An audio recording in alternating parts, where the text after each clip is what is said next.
these reckonings are a long time coming. The hashtag #OscarsSoWhite campaign reached a crescendo in 2016, the same year America went through a political paroxysm steeped in racial animus. But Oscars So White grew out of a century's worth of absence, punctuated by lonely victories for such black stars as Hattie McDaniel, Sidney Poitier, and Halle Berry. The next year, the Harvey Weinstein scandal took out one of the Oscars' most contentious players and tarnished Hollywood's self-enshrined mythos. But it echoed back to Harry Cohn's Oscar-encircled casting couch at Columbia Pictures. In previous decades, Oscar wars were waged over different issues, but they were no less fraught. In the 30s, Hollywood's insurgent labor movement turned the Academy into public enemy number one, as workers boycotted the ceremony and nearly killed off the Oscars in their adolescence. In the 50s, the Academy bent to the paranoia of the House Un-American Activities Committee, forcing blacklisted screenwriters to hide behind false names, even as they won Oscars.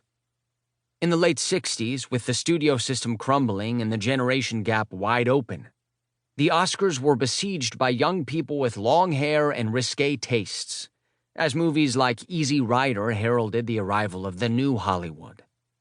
In the 90s, an indie uprising brought in a rambunctious new crowd, led by a man who turned Oscar campaigning into a blood sport when he wasn't doing far worse in the shadows. If there's a common thread running through the decades of Oscar wars, it's power. Who has it? Who's straining to keep it? Who's invading the Golden Citadel to snatch it? The Oscars are perpetually redrawing the bounds of the Hollywood establishment, pitting eminences against arrivistes, conventionalists against iconoclasts. As soon as the Academy Award was invented, people in Hollywood wanted it, because it created an organizing principle for power and prestige in a town whose hierarchy is always shifting beneath its denizens' feet. The statuette is a talisman that elicits powerful desires for attention, for recognition, for clout, driving its suitors toward folly or excess or desperation.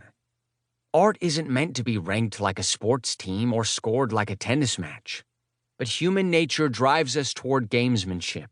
We like watching people win or lose, and if given the chance, we want to win. I started watching the Academy Awards in the early 90s, when Billy Crystal was the regular host and began each ceremony with a zingy comic medley. And not an ounce of smut, it ain't called Howard's Butt, they call it Howard's End, he crooned in 1993 to the tune of Hooray for Hollywood. I hadn't seen any of the Best Picture nominees, but to my adolescent brain it was the height of comedy, the Olympus of schmaltz. As an adult, I organized office Oscar pools and memorized acceptance speeches. In 2016, as a writer at The New Yorker, I covered the Academy's tumultuous year in the wake of Oscars So White. Led by its first black president, Cheryl Boone Isaacs, and its CEO, Dawn Hudson, the Academy was under fire for an initiative to recruit new, diverse members and demote others who had been inactive in the industry to emeritus status, a plan that had old-timers looking at their IMDb pages and panicking. The issue had cracked open Hollywood's fault lines of age and ideology. But, as I soon learned, it had all happened before. In 1970, the same year Midnight Cowboy became the first X-rated movie to win Best Picture, Academy President Gregory Peck had launched a similar plan to yank the membership into the present, and it also received rafts of angry letters. Now, some of the hip young talents of the new Hollywood were seasoned pros writing incensed op-eds in The Hollywood Reporter, howling against their perceived obsolescence.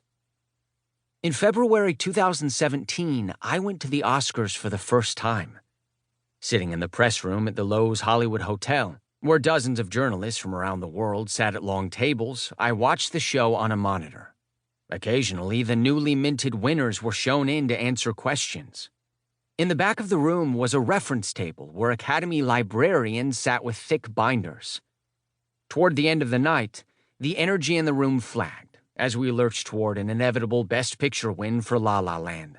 When Faye Dunaway announced it as the winner, the reporters applauded warmly and wrapped up their stories. Then all hell broke loose. On screen, a La La Land producer